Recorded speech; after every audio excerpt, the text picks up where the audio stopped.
как раз о борцах. Очень неприятный инцидент, который произошел в Цхинвале. Если кто не знает, туда из Владикавказа в Цхинвале отправилась группа, в которую входили тренеры сборной России по вольной борьбе, борцы, также Дзамболот Тедеев, это, напомню, да, чемпион мира, замечательный борец. И там был главный тренер сборной России по борьбе Михаил Мамиашвили. И там произошел инцидент. Разные стороны по-разному освещают. Кто-то говорит, что себя повела делегация некорректно в Цхинвале. Кто-то говорит, что, ну, в частности, сам Дзамболот Тедеев и Михаил Мамиашвили выступили и сказали о том, что была провокация. С одной стороны, если человек не посвящен в ту ситуацию, которая сейчас в Южной Осетии, вообще это не может воспринять как что-то нормальное. Ну, как нормально это, наверное, вообще никак нельзя воспринять, но не понимает, что, как же это могло произойти. С другой стороны, люди, которые более-менее знают политическую составляющую в Южной Осетии, то состояние, которое сейчас есть, а это предвыборное. Дело в том, что сейчас президент Южной Осетии Эдуард Какой-то, у него последний срок, и после этого он уже не может избираться, и там какие-то начинаются такие вот предвыборные страсти, я бы сказал. Вот как вы относитесь к тому, что произошло? Есть ли у вас какая-то информация, как у председателя Совета Московской осетинской общины, и что вы по этому поводу думаете? Ну, это очень хорошо, что вы подняли этот вопрос. Но я, прежде чем об этом сказать, я бы хотел немножко поправить вас. Михаил Мамиашвили является президентом Федерации спортивной борьбы России. Да. А главным тренером сборной страны по вольной борьбе является Дзамболот Тедеев, да, который был признан лучшим тренером мира, да, и который имеет в своем арсенале огромное количество воспитанников, которые, и вот то, что, о чем мы говорим, поднимают российский флаг на любого уровня соревнованиях и так далее.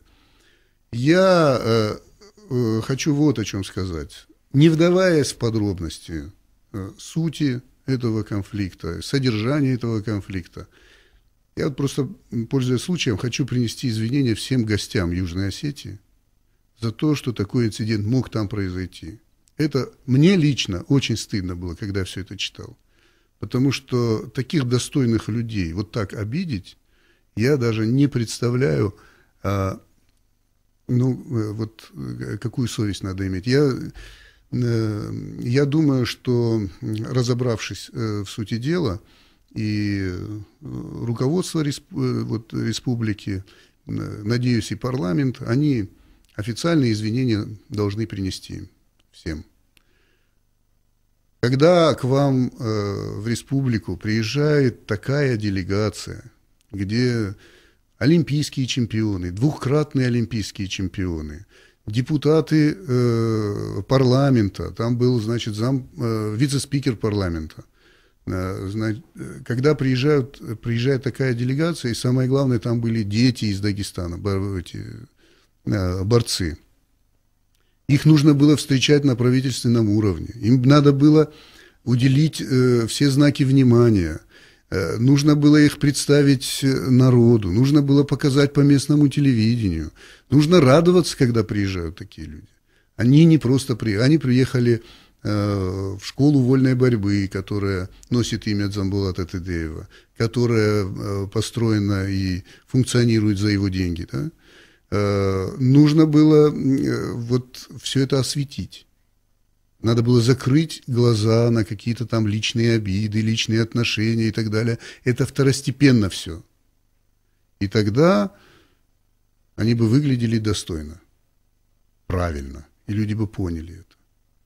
Но какие бы сказки сегодня кто ни рассказывал, кто там стрелял откуда-то, пальцы показывал, я не знаю, что там было.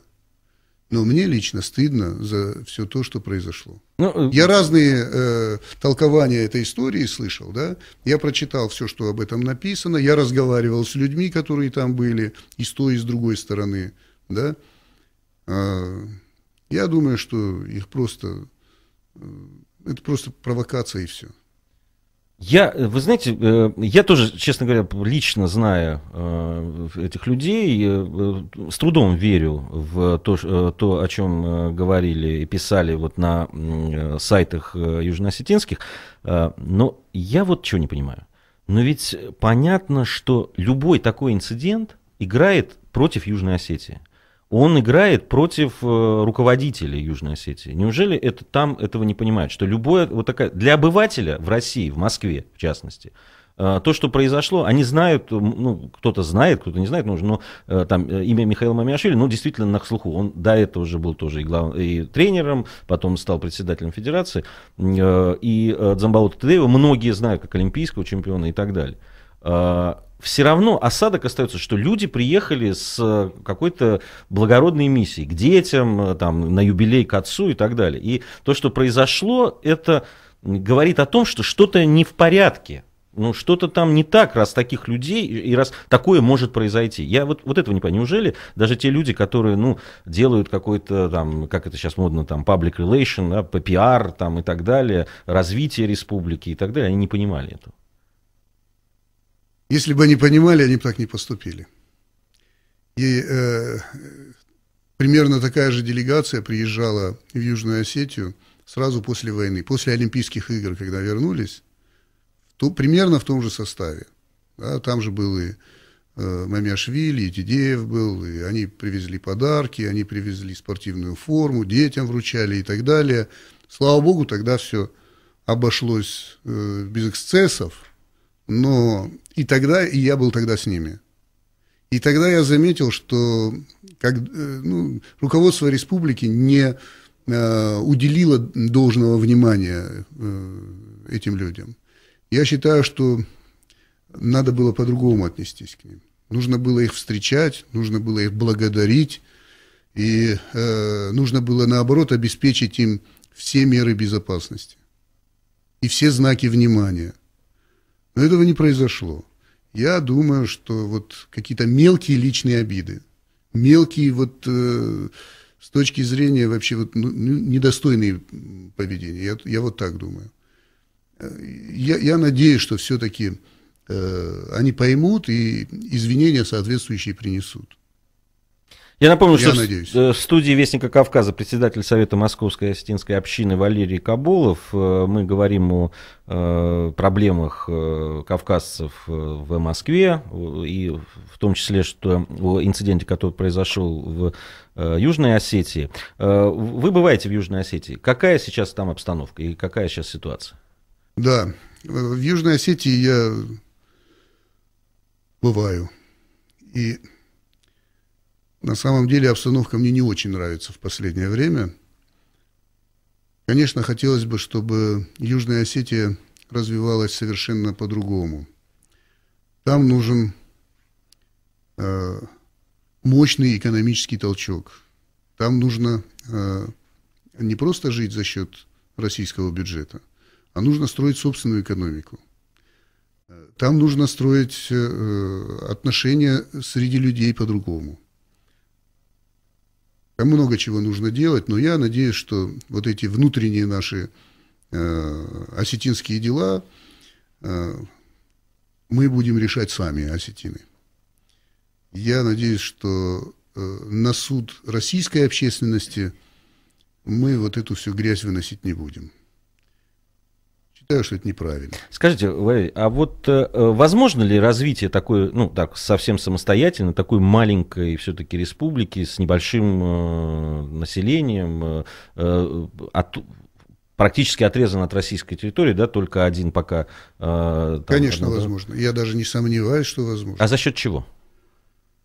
Ну, в мире мы знаем много государств гораздо меньше, чем Южная Осетия. Гораздо меньше, на порядке меньше. И очень неплохо живут. И очень довольны своей ситуацией.